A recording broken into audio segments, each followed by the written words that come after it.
Day number 71, 100 days journey for our CHEJC 45th anniversary.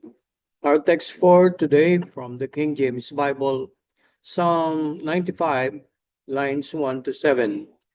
O come, let us worship and bow down. Let us kneel before the Lord, our Maker. For he is our God, and we are the people of his pasture and the sheep of his hand. May napulot akong isang kuting-kuting noon na aking kinupkop at inalagaan. Siya ay napakadumi noon at napakapayat.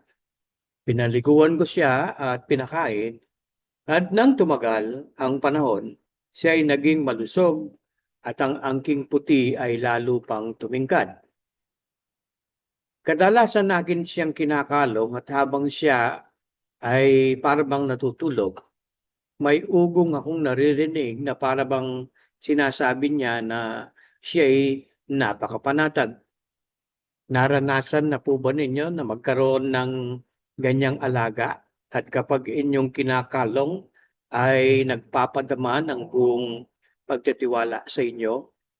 Higit pa sa aking nabanggit ang kayang gawin ng Diyos na nagligtas sa atin. At sa ating paglapit sa ating Panginoon upang siya ay sambahin, ating ipahayag ang ating buong pagtitiwala sa Kanya.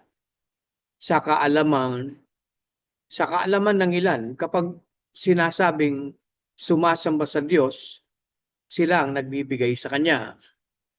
Kagaya ng natatanging bilang o kaya naman pagtuturo o pagkakaloob.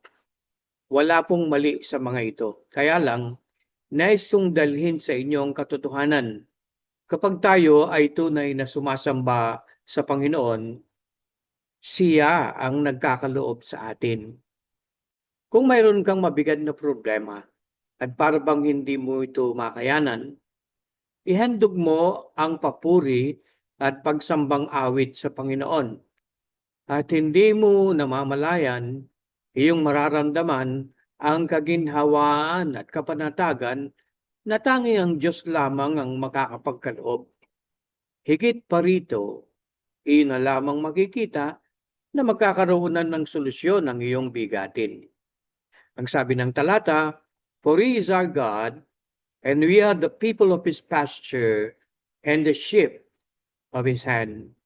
Tayo ay pinili ng Panginoon para tayong mga tupa na kinakanlong, ipinagkakaloob ng Panginoon ang lahat ng ating kailangan. Pasalamatan po natin siya sa panalangin. O Panginoon, sa maraming mga pagpapalang aming nakamtan, nais naming ibalik sa inyo at ibigay ang aming papuri.